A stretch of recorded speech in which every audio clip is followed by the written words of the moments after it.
하나님의 말씀을 받들어 읽겠습니다. 그러므로 예수께서 자기를 믿은 유대인들에게 이르시되 너희가 내 말에 거하면 참으로 내 제자가 되고 진리를 알지니 진리가 너희를 자유롭게 하리라. 그들이 대답하되 우리가 아브라함의 자손이라 남의 종이 된 적이 없거늘 어찌하여 우리가 자유롭게 되리라 하느냐. 예수께서 대답하시되 진실로 진실로 너희에게 이르노니 죄를 범하는 자마다 죄의 종이라. 종은 영원히 집에 거하지 못하되 아들은 영원히 거하나니 그러므로 아들이 너희를 자유롭게 하면 너희가 참으로 자유로우리라. 아멘.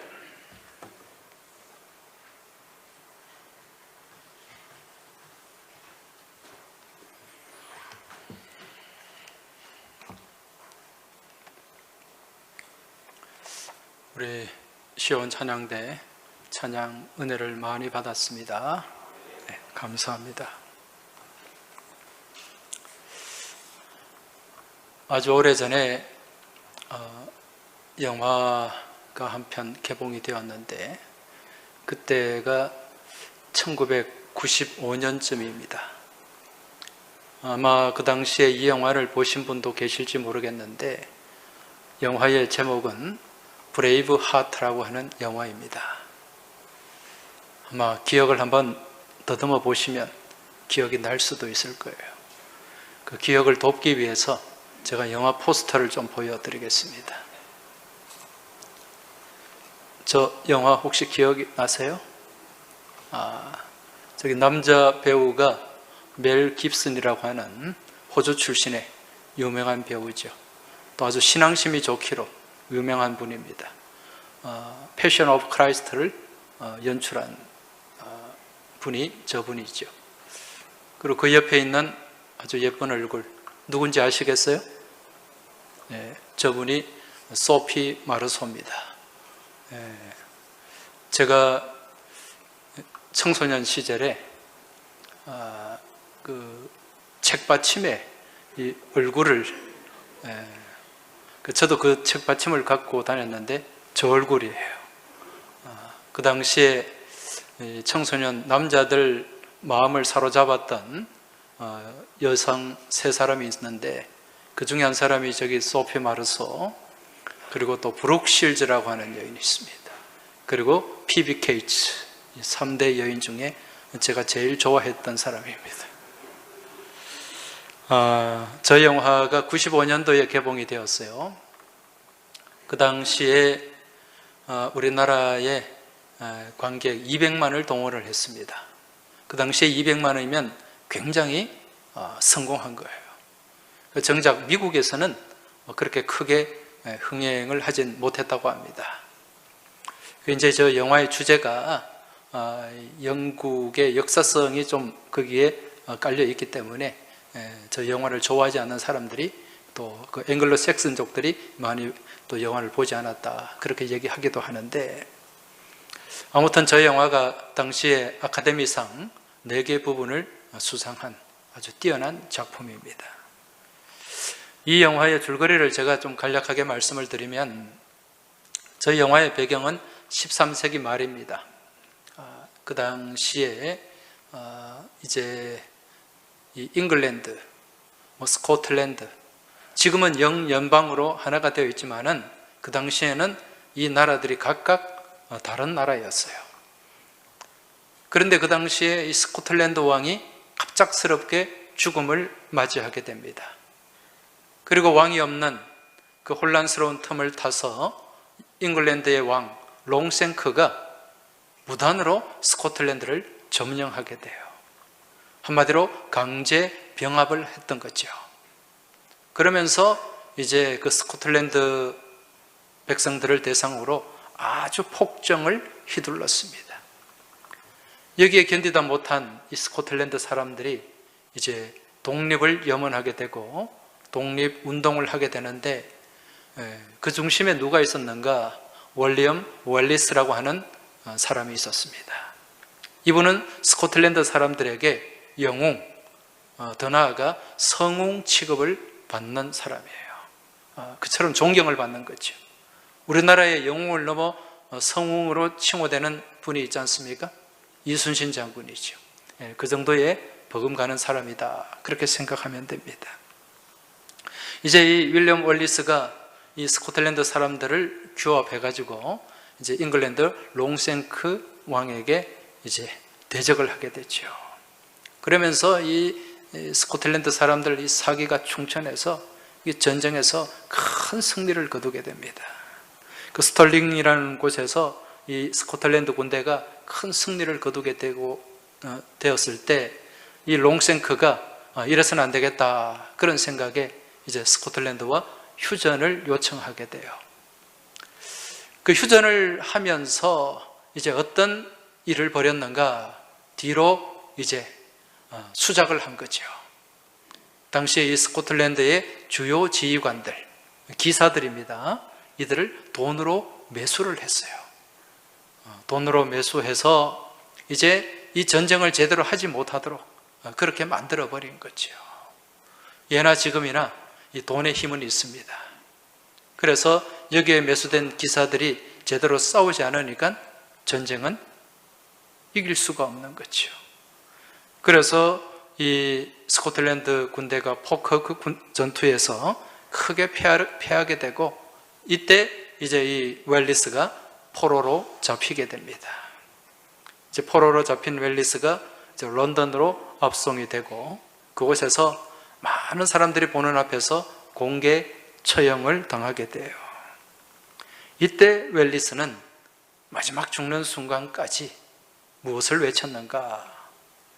자유를 외쳤어요. 자유, 프리덤.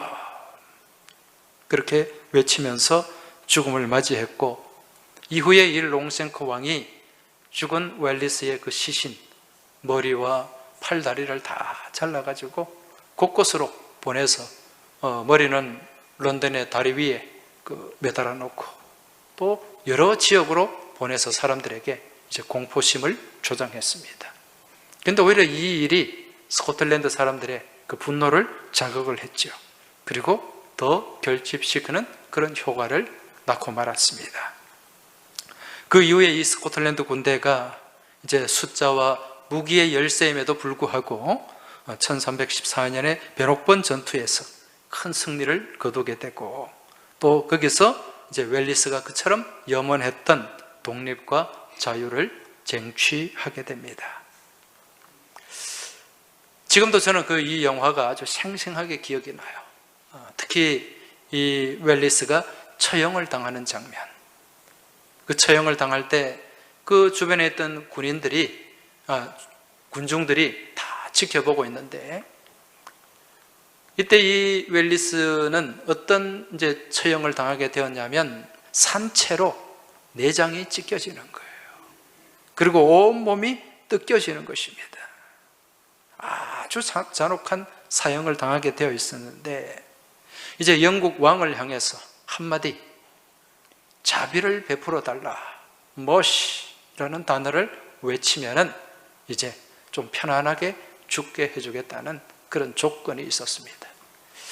그래서 거기 참 이제 그 사형 집행을 보던 많은 군중들이 머시를 외치는데, 그렇게 되기를 원하는 거죠. 그렇게 말하기를 원하는 거죠.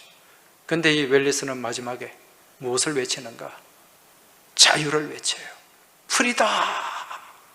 그렇게 외치면서 장렬하게 이제 죽음을 맞이하게 됩니다. 백문이 불여일견이죠. 그래서 그 영상을 짧게 한번 보시길 바랍니다.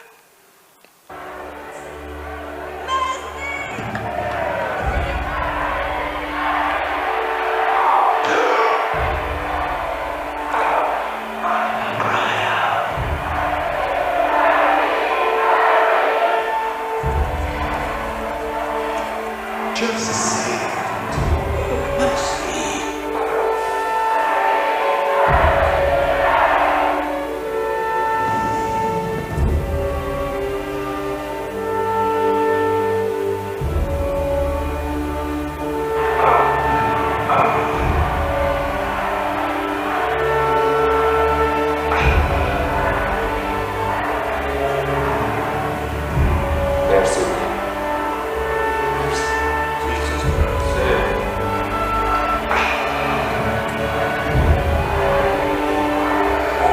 The prisoner wishes to say a word.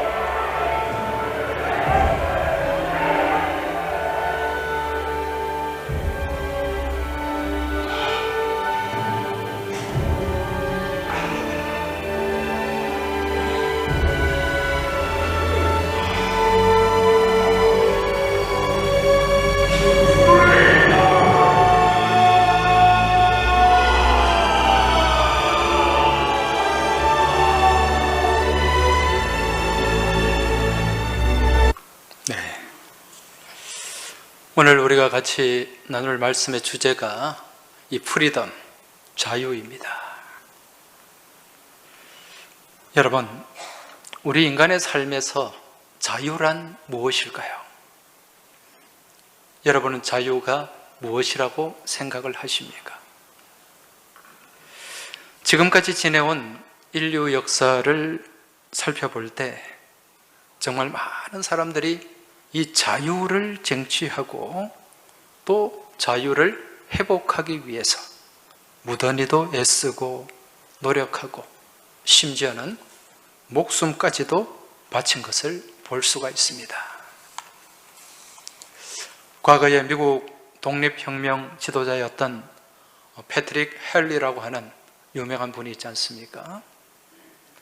이분이 미국이 영국 식민지던 시절에 식민지 민중대회에서 이런 연설을 합니다. 자유가 아니면 죽음을 달라. 그렇게 절규를 했던 거죠. 이게 1775년에 이 연설을 했는데, 그리고 이듬해 1776년에 미국 독립선언서가 이제 발표가 되고 미국이 독립선언을 하게 됩니다. 이후에 이제 독립전쟁을 8년간 치르면서 마침내 1783년 9월 3일에 미국이 독립을 하게 됩니다. 자유가 아니면 죽음을 달라는 거죠. 이처럼 자유라고 하는 것은 그저 아무렇게나 공짜로 주어지는 것이 아니라 많은 사람들이 피를 흘리고 그처럼 귀한 목숨을 바친 대가로 주어진 결과물이 자유임을 우리는 알 수가 있습니다. 그래서 어떤 역사학자는 지금까지 인류의 역사를 자유를 향한 투쟁의 역사다, 그렇게 규정을 합니다. 이렇게 규정하는 이유는요, 지금까지 발생한 인류의 전쟁은 힘을 가지고 지배하려고 하는 자, 그리고 그 지배에 저항하는 자, 이들의 싸움이었기 때문에 그렇다는 거죠. 지배하려고 하는 자와 지배받지 않으려고 저항하는 자의 싸움. 여러분, 자유를 향한 투쟁의 역사다, 이 말은 지금까지 이 인류의 삶 가운데 자유가 있었다는 말입니까? 없었다는 말입니까? 자유가 없었다는 거죠. 그렇다면 왜 자유가 없는 삶을, 자유가 없는 역사를 지내왔을까? 지금 이 질문에 우리가 해답을 얻기 위해서는 이제 성경 말씀으로 돌아가야 됩니다. 창세기 말씀으로 우리가 한번 가서요, 창세기 2장을 보면 하나님이 에덴 동산을 창설하시고 이제 아담에게 그 동산을 다 맡기십니다. 그렇게 맡기면서 하시는 말씀이 2장 16절에 여호와 하나님이 그 사람에게 명하여 이르시되 동산 각종 나무의 열매는 네가 임의로 먹되, 이렇게 말씀합니다. 이 에덴 동산에 있는 모든 실과들은 네가 임의로 먹을 수 있다. 그리고 그 에덴 동산을 네가 임의로 다스릴 수 있다, 이 말씀이 있죠. 여기서 임의로 먹되, 이 말을 이제 히브리어로 보면은 이 먹는다는 동사, 아칼이라고 하는 동사인데요, 이 단어가 반복이 돼요.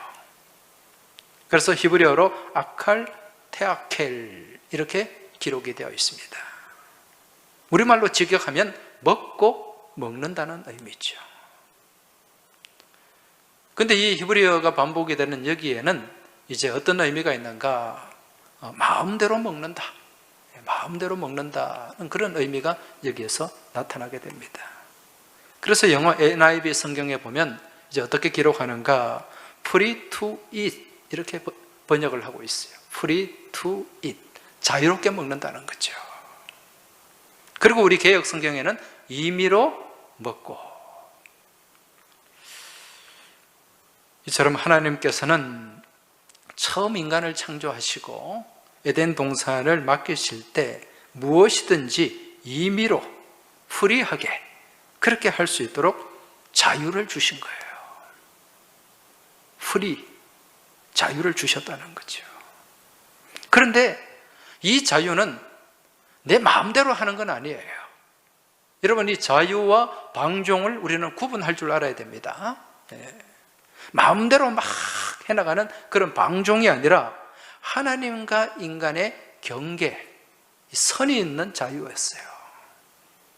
그 선이 무엇인가? 바로 선악과라고 하는 경계입니다. 그 경계를 넘지 않는, 선을 넘지 않는 자유였다는 거죠. 그런데 문제는 이 아담과 하와가 그 선을 넘었다는 거죠.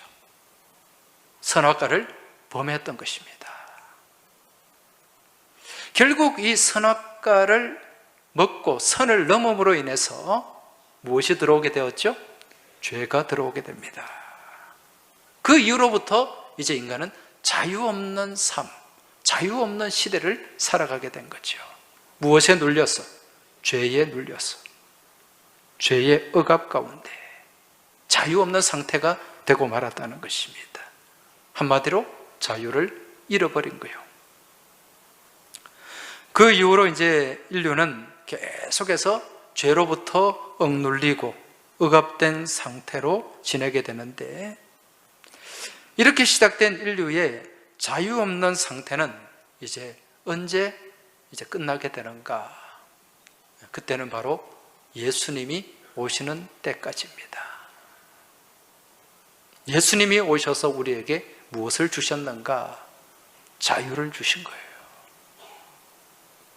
여러분, 예수님이 이 땅에 오셔서 공생의 사역을 시작하셨습니다. 30세 전후로 공생의 사역을 시작하게 되는데, 그때 예수님이 이 사역을 하시면서 선포하시면서, 이 사역을 하기 전에 선포하신 말씀이 있는데, 그 말씀이 누가복음 4장 18절의 말씀입니다. 누가복음 4장 18절 말씀을 한번 보시기 바랍니다. 주의 성령이 내게 임하셨으니 이는 가난한 자에게 복음을 전하게 하시려고 내게 기름을 부으시고 나를 보내사 포로된 자에게 자유를, 눈먼 자에게 다시 보게 함을 전파하며 눌린 자를 자유롭게 하고. 자, 여러분, 이 말씀 가운데 반복되는 단어가 있죠? 무슨 단어가 반복되고 있습니까? 자유라는 단어입니다. 자유를 주시기 위해서, 자유를 회복하기 위해서 이 땅에 예수님이 오셨다는 거죠. 한마디로 지금 이 말씀은요, 예수님의 사역 선포, 비전 선언문이라고도 할 수 있는데, 예수님이 이 땅에 오신 목적이 자유에 있다는 것입니다. 이제 이 말씀과 함께 예수님이 3년간 공생의 사역을 하시고요, 이제 이 공생의 사역을 하시는 가운데 많은 사람들을 질병으로부터 자유롭게 하셨고 귀신의 억압으로부터 자유롭게 하셨습니다. 이제 오늘 우리가 읽은 요한복음의 말씀, 요한복음 8장의 말씀은 이제 예수님께서 이러한 공생의 사역을 마무리하면서 보다 근원적이고 참된 자유를 선포하시는데, 그 말씀이 오늘 본문 32절의 말씀입니다. 32절 다시 한번 보시기 바랍니다. 같이 한번 읽어볼까요? 진리를 알지니 진리가 너희를 자유롭게 하리라. 할렐루야. 지금 예수님께서 진리가 너희를 자유롭게 할 것이다, 이 말씀을 하니까 이 말씀을 듣고 있던 유대인들이 뭐라고 얘기합니까? 그 뒤에 나오는 33절입니다. 그들이 대답하되 우리가 아브라함의 자손이라 남의 종이 된 적이 없거늘 어찌하여 우리가 자유롭게 되리라 하느냐. 무슨 얘기입니까? 지금까지 우리는 아브라함의 자손으로서 하나님의 선민으로 살아왔는데 왜 우리가 자유롭지 못하다는 말이냐, 이런 질문입니다. 이때 예수님께서 또 뭐라고 말씀합니까? 34절을 보시면 예수께서 대답하시되 진실로 진실로 너희에게 이르노니 죄를 범하는 자마다 죄의 종이라. 지금 이 말씀은 현실 가운데 죄에 묶이고 죄에게 종노릇하며 살아가는 이 땅의 사람들의 이 적나라한 실존을 지금 보여주고 말씀하고 있는 것입니다. 결국 지금 이 말씀은요, 오직 예수님만이 자유의 시작이라는 거예요. 그게 누가복음 4장을 통해 우리에게 말씀합니다. 예수님이 이 땅에 오심으로써 자유가 시작이 되었고 예수님만이 자유의 완성이다. 오늘 요한복음 8장의 말씀을 통해 예수님이 자유를 완성하시는 분, 이걸 우리에게 보여주고 말씀하는 거죠. 이러한 자유의 완성은 무엇을 아는 것에 있다? 진리를 아는 것에 있다. 진리를 알지니 진리가 너희를 자유롭게 하리라. 자, 그렇다면 이 진리가 무엇입니까? 진리가 무엇이에요? 빌라도가 물었죠. 진리가 무엇이냐? 우리 예수님이 말씀하십니다. 내가 곧 길이요 진리요 생명이니 나로 말미암 자고는 아버지께로 올 자가 없느니라. 할렐루야. 예수님만이 유일한 길이에요. 유일한 진리예요. 유일한 생명입니다. 그래서 영어 성경에는 다 여기에 정관사 더가 들어갔죠. The way, the truth, the life. 오직 예수님만이 진리라는 거죠. 이 땅에 완전한 진리로 오신 분이 예수님이고 그 진리를 아는 가운데 알물 통하여 무엇을 소유하게 된다? 자유를 소유하게 된다. 진리를 알아야 돼요. 진리를 알지니. 이 안다는 말은 헬라 말로 기노스코. 그냥 지식으로 아는 게 아니에요. 체험을 통해서 아는 것을 얘기합니다. 삶을 통해서 아는 것을 얘기하는 거예요. 여러분, 우리 주님은 머리로 아는 분이 아닙니다. 우리의 가슴을 통해서, 우리의 삶을 통해서 우리는 주님을 알아야 됩니다. 그러한 알물, 히브리 말도 같은 의미를 가지고 있죠. 야다라는 동사입니다. 야다. 히브리 말로 야다. 이게 안다는 뜻인데요. 어떻게 하는 것인가? 같이 동거함으로써, 같이 동침함으로써 알아가는 것을 얘기하는 거예요. 같이 먹고 자고 생활하는 가운데 제대로 알 수 있다는 거죠. 그렇지 않습니까? 우리가 주변에 많은 사람들을 보는데, 만나는데 같이 살아보지 않으면 이 사람을 제대로 알 수가 없어요. 여러분들 TV에 나오는 연예인들 많이 있는데 다들 우리는 연예인에 대한 환상을 가지고 있어요. 근데 그 사람을 제대로 알려면 그 사람 가까이에서 그들과 함께 먹고 마시고 살아봐야 된다는 거죠. 오늘 기도하시는 우리 신옥근 장로님, 평소에 얼마나 점잖해 보입니까? 오늘 기도도 잘 하시고, 이런 말을 해도 전혀 반응도 없는 분이 우리 신옥근 장로님입니다. 평소에는 또 대학에서 교수로서 또 얼마나 또 학생들을 잘 가르치고 우리 교회에서도 장로님으로서 멋진 분인데, 겉으로 볼 때는 멋지지만 저분하고 살아봐야 돼요. 가까이서 살아봐야지 진짜 우리 신옥근 장로님이 어떤 분인가 알 수 있다는 거지. 저도 마찬가지입니다. 여러분들 저를 생각할 때 좀 괜찮게 생각하지 않습니까? 아무런 반응이 없네. 근데 제가 어떤 사람인지는 저하고 사는 사람한테 물어봐야 됩니다. 근데 진짜 물어보지 마시기 바랍니다. 이게 안다는 거죠. 우리가 주님과 함께 동거하고 동행하고 주님과 함께 살아감을 통해서 우리는 주님을 알 수 있고, 그래야 우리가 진리를 아는 거예요.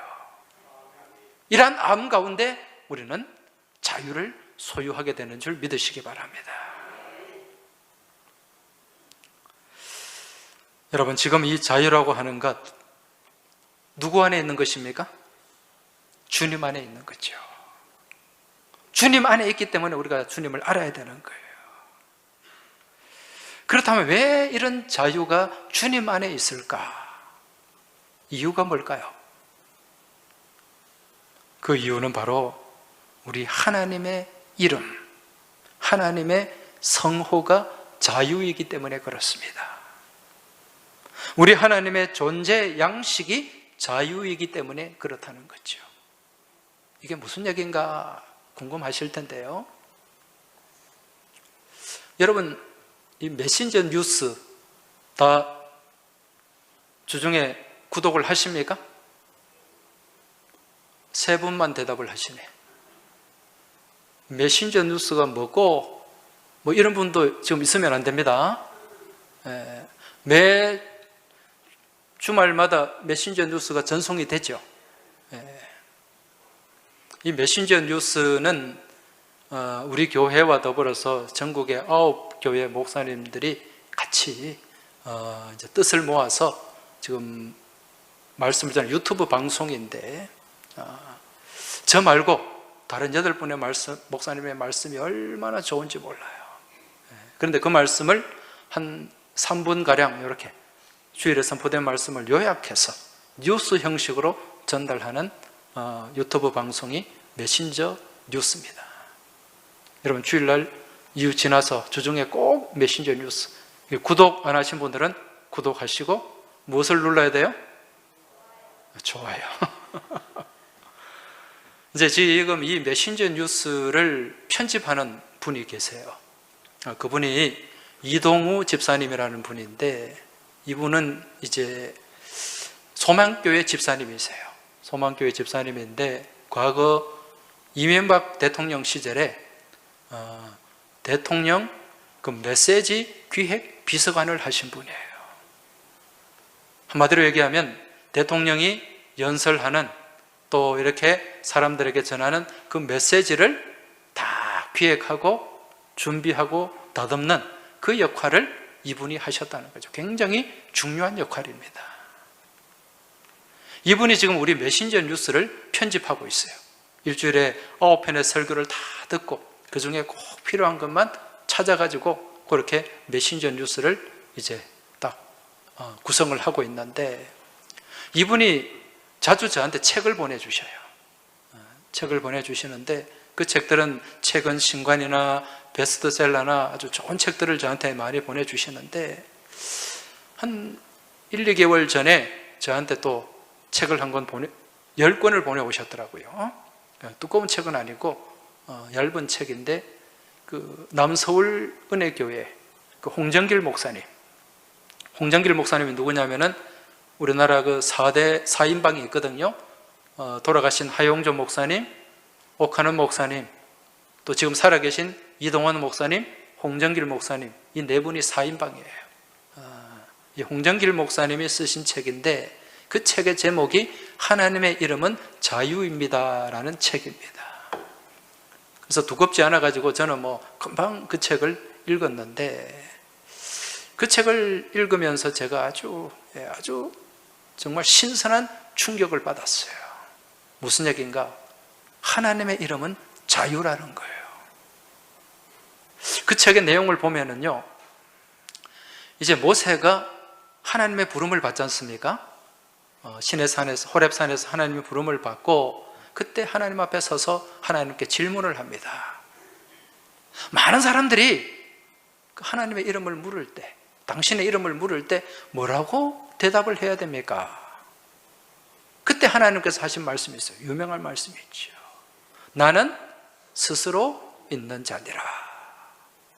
스스로 있는 자. I am who I am. 나는 나다는 거예요. 그런데 이 나는 스스로 있는 자다, 하나님의 이름이요 하나님의 존재 양식인데, 이 말을 풀어보면은 여러분, 스스로 자자, 유자, 말미암을 유자. 무슨 의미입니까? 스스로 말미암은 분, 스스로 존재하는 분. 한자로는 자유라는 거예요. 자유.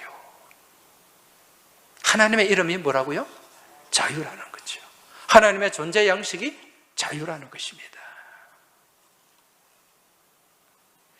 그래서 진정한 자유, 참된 자유는 오직 누구 안에 있다? 하나님 안에 있다. 오직 하나님만 자유하시는 분이고, 오직 하나님만 자유를 주실 수 있는 분이라는 거죠. 그래서 우리는 이 땅에 오신 하나님, 즉 진리 되신 예수님을 알고 주님과 함께하며 동거하고 동행하는 삶을 살아감을 통해서 인생의 참된 자유를 얻고 그 자유를 누리며 살아갈 수 있다는 것입니다. 오직 누구 안에만? 예수 안에만 자유가 있다는 거죠. 할렐루야. 바라기는 이 자리에 계신 우리 모든 믿음의 교우들, 주님 안에서 참된 자유를 얻고 그 자유를 누리며 살아가는 복된 인생 여정이 되길 주의 이름으로 축원합니다.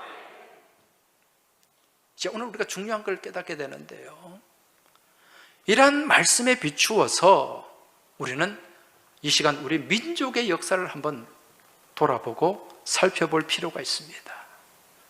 여러분, 오늘이 무슨 날입니까? 6.25 71주년을 기념하는 기념주일이에요. 여러분, 지금까지 우리 민족, 우리 나라가 자유가 있는 삶을 살았을까요? 없는 삶을 살았을까요? 자유가 있는 역사를 지내왔을까요? 없는 역사를 지내왔을까요? 안타깝지만은 자유가 없었습니다. 언제까지? 복음이 들어오기까지. 우리 민족의 역사를 살펴보면 이 자유라는 단어조차도 없었어요. 자유가 뭔지를 몰랐어요. 초창기에 우리 하나님 말씀 성경을 번역하는데, 오늘 이 말씀, 진리를 알지니 진리가 너희를 자유케 하리라, 이 말씀을 어떻게 번역했냐면, 진리를 알지니 진리가 너희를 놓아주리라, 이렇게 번역을 했어요. 왜? 자유라는 말이 없으니까, 자유라는 단어가 없으니까 이 단어를 채택할 수가 없는 거죠. 아예 자유가 없는, 아예 자유를 모르는 역사를 지내왔고 삶을 살아왔다는 것입니다. 그래서 우리는 이 반만년의 역사를 지내오면서 그동안 자유가 없는 억압된 역사, 짓눌린 역사를 지내왔다는 거죠. 그런데 이 땅에 무엇이 들어오므로? 주의 복음이 들어오므로 무슨 역사가 시작이 되었습니까? 자유의 역사가 시작이 되었어요. 복음이 들어오므로 자유가 들어왔고, 그 자유와 함께 자유의 역사가 시작이 되었다는 거죠. 이후에 일제강점기를 지나면서 이제 우리나라가 남북으로 나뉘어진 각각의 정부를 수립하게 됩니다. 자, 두 정부가 수립이 돼요.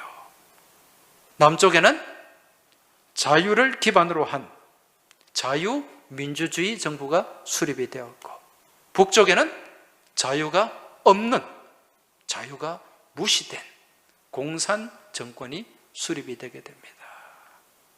여기에는 이제 딱 규정이 돼요. 누가 있고 없고? 자유가 있고 없고는 하나님이 있고 없고의 모습입니다. 여러분, 여기에는 하나님의 뜻이 있는 것 같아요.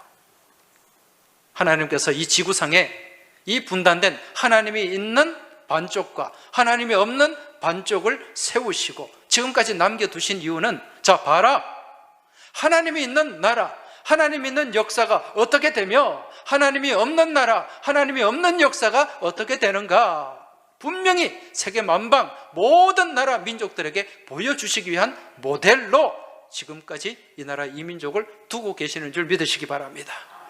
이제는 이후에는 이제 반드시 하나가 될 거예요. 무엇을 중심으로? 자유를 중심으로. 할렐루야. 이제 이 자유가 있는 정부, 자유가 없는 정부 나뉘어지면서, 여러분 처음에는 모든 것이 어느 쪽의 우위였습니까? 저 북쪽의 우위였어요. 공상정권의 우위였습니다. 왜? 모든 산업 기반이 북쪽에만 있었기 때문에. 큰 댐들도 북쪽에 있었고, 그러니까 전기가 있으니까, 전기가 있어야 공장이 돌아갔죠. 많은 중공업 시설들이 북쪽에 있었어요. 남쪽에는 그저 조그만 경공업과 농사가 주된 산업을 이루고 있었습니다. 그러던 차에 1948년 8월 15일에 남한 정부가 수립이 되었고, 그리고 남한은요 얼마나 혼란스러웠습니까?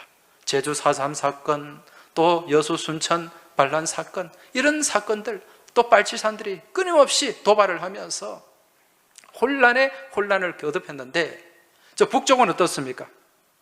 북쪽은 48년 9월 9일에 정부가 수립이 돼요. 그래서 구구절이라 그러죠.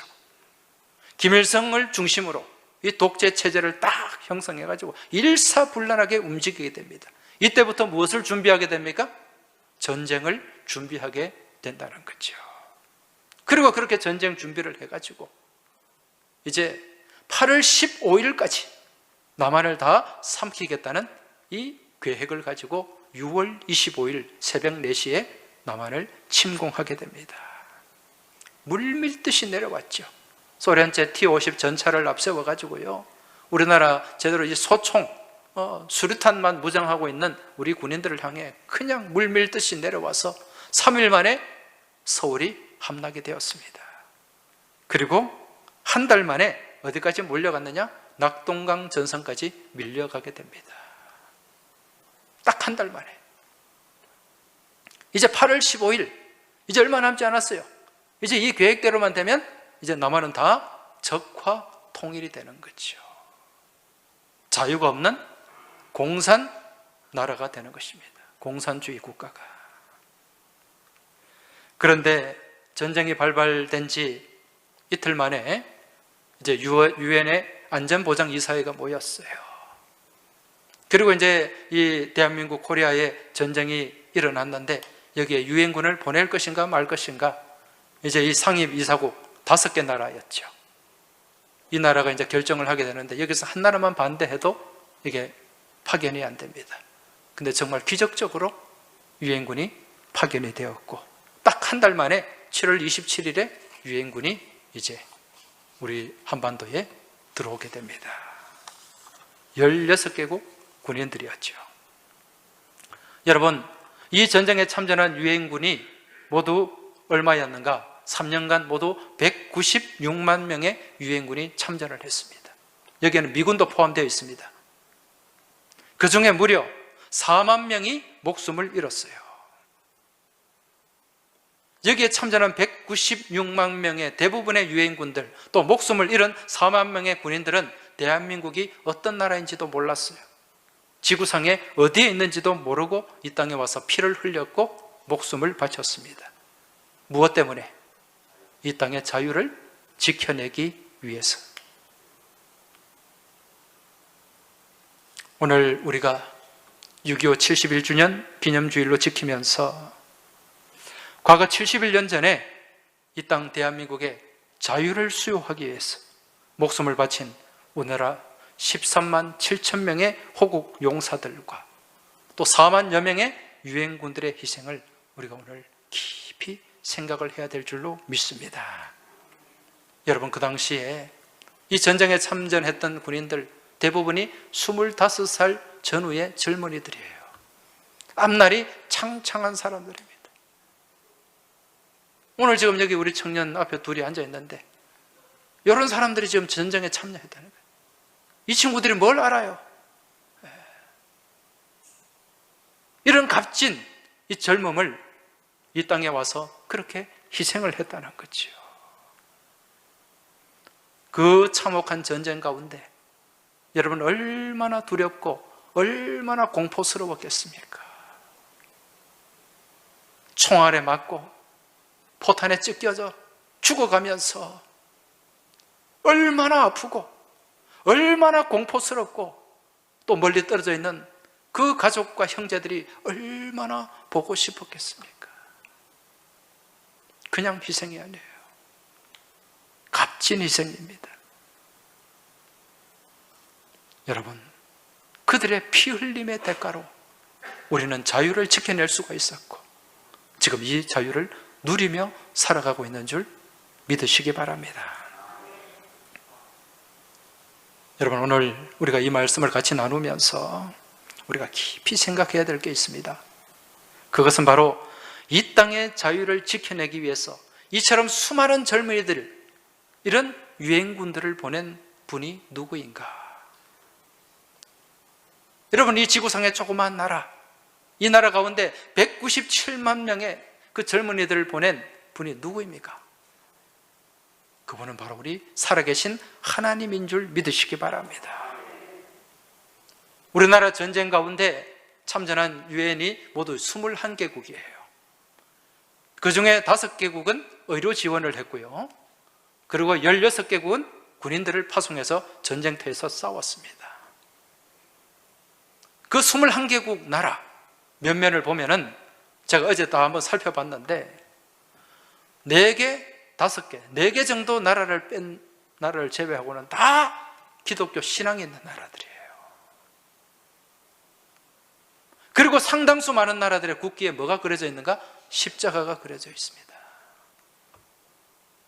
여러분, 여기에 무슨 뜻이 담겨 있는지 아시겠죠? 이 땅에 유엔군을 누가 보내셨습니까? 살아계신 하나님이 보내셨다는 거죠.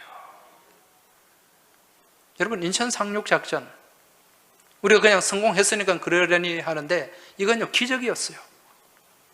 5,000대 1, 마치 로또와도 같은 거예요. 왜냐하면 이 인천이 조수 간만의 차가 너무 심하기 때문에 이 배가 들어오다가 이 물이 빠져나가 버리면 갯벌을 뛰어다녀야 돼요. 그러면 다 총에 맞아 죽는 거예요. 5,000분의 1 기적을 뚫고 성공한 작전이 인천 상륙작전입니다. 여러분, 이 유엔군이 파견이 될 때 그냥 파견이 되는 게 아니죠. 앞서 말씀드린 것처럼 무엇이 어디에서 결정을 해줘야 돼요?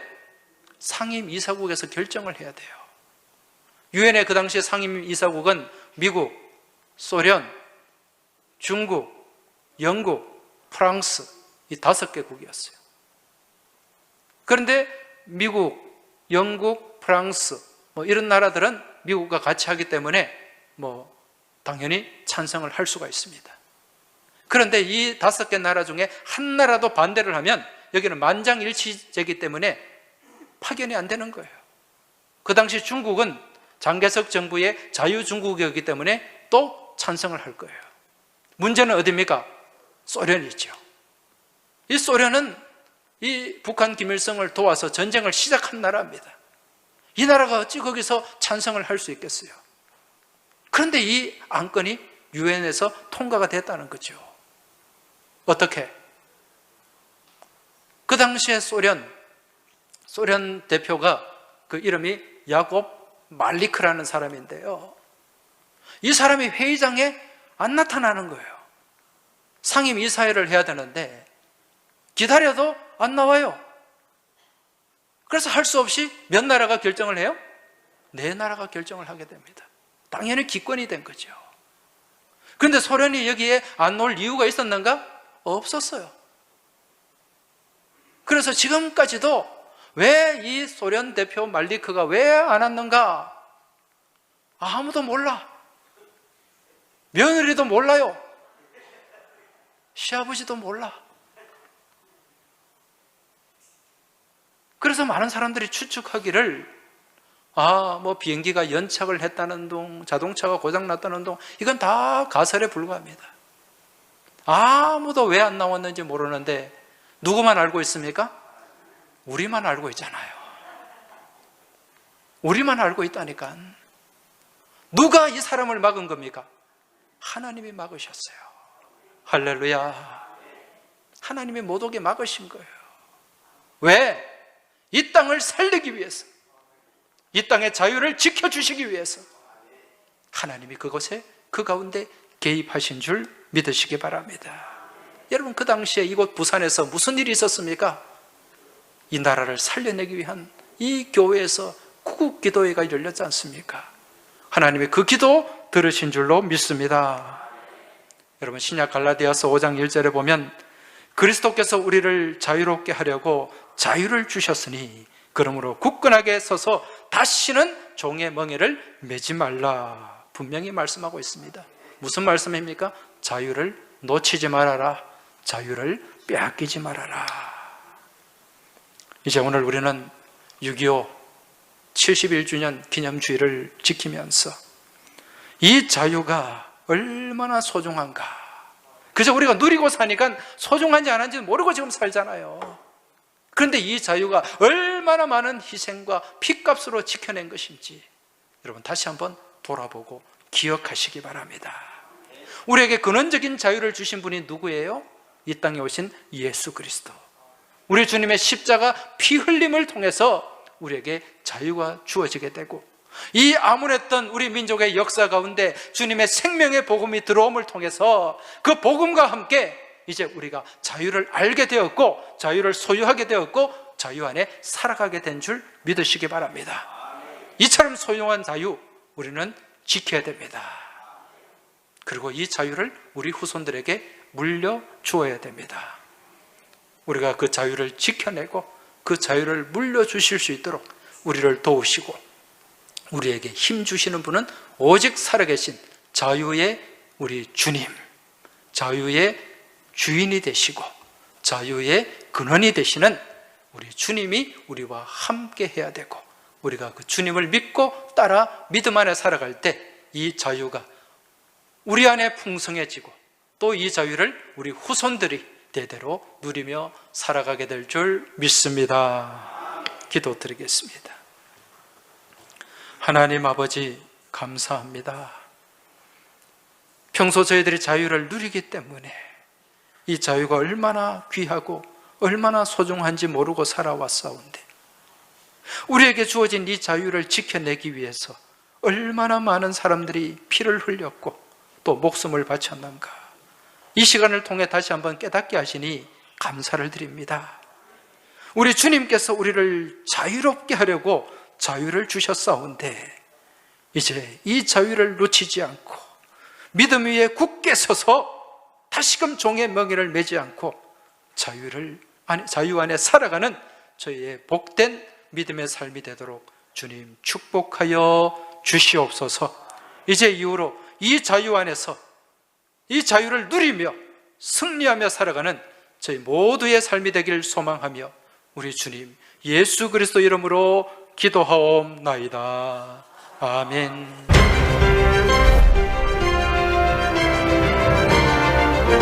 광야에 외치는 소리, 극동방송.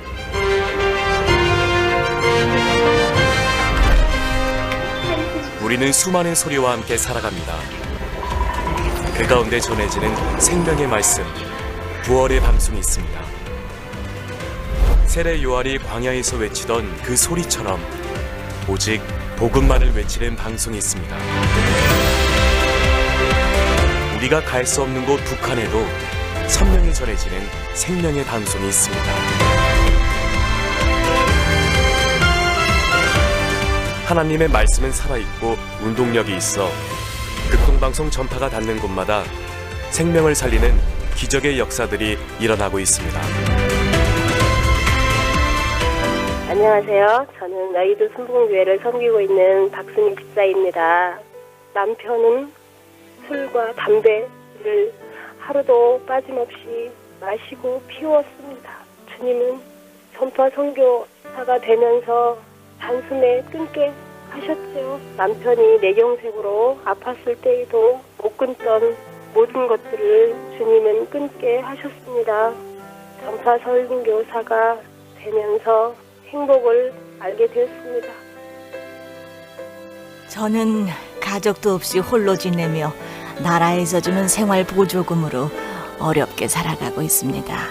작은 쪽방 월세에 11조를 드리고 나면 전 재산 딱 10,000원이 남게 되는데, 이 돈도 전파 선교사 헌금을 해야겠다는 생각이 들었습니다. 저에게는 2가지 소원이 있는데요. 첫째는 전파 선교 헌금을 매년 10,000원씩 더 늘리는 것이고, 둘째는 죽기 전에 깨끗한 집에서 한번 살아보는 거였어요. 매년 10,000원씩 더 들여서 지금은 매월 12만 원씩 헌금을 할 수 있도록 하나님이 채워주셨습니다. 그리고 또 얼마 전에는 정부에서 지원하는 작지만 깨끗한 임대 아파트를 하나님께서 선물로 주셨습니다. 출가한 지 17년, 느닷없이 찾아온 뇌경색 치료를 위해 잠시 절을 떠나 있었습니다. 병실에서 우연히 듣게 된 극동방송. 방송을 듣는 순간 어릴 적 만났던 예수님이 떠올랐습니다. 하나님을 다시 만나야겠다는 강렬한 열망, 마치 연어가 고향을 다시 찾아가는 것처럼 그분께로 돌아갔습니다. 너무나 감사한 마음에 극동방송을 찾아갔고, 그곳에서 나는 다시 개종을 하기로 결심했습니다.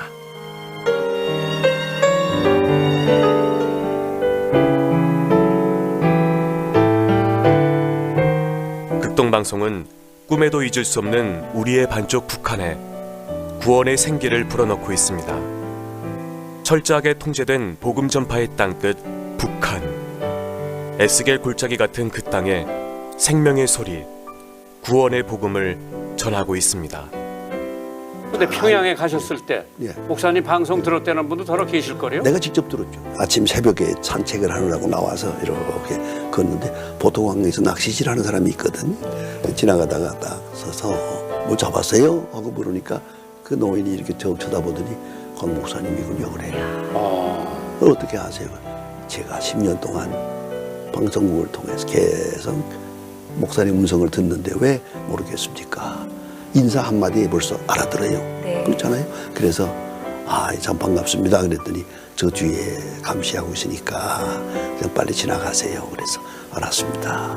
그리고 지나가세요. 그 한마디에 제가 가슴이 뜨거워서 아니 여기서 귀방송을 들으면서 저렇게 사는 영혼이 있다.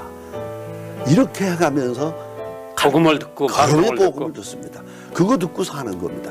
이분들은. 원들이 그래요. 이건 생명줄입니다.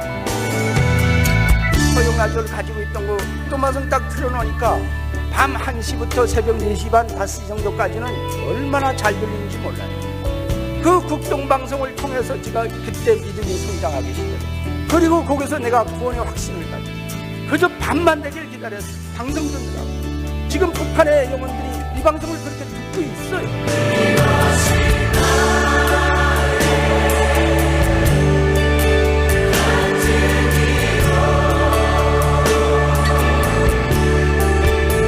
교회와 성도들의 후원으로 운영되는 극동방송. 극동방송의 전파가 중단되지 않도록 여러분이 지켜주십시오. 한 달에 커피 2-3잔 값, 식사 한 끼 비용을 절약하면 생명을 살리는 극동방송 사역에 함께 하실 수 있습니다. 이름과 전화번호만 적어주시면 극동방송 전파 선교사로 헌신하실 수 있습니다. 믿지 않는 가족의 이름으로, 사랑하는 자녀들의 이름으로 지금 전파 선교에 동참해 주십시오. 하나님은 성도 여러분의 헌신을 통해 기적을 이루실 것입니다. 우리는 지금 생명을 전하고 있습니다.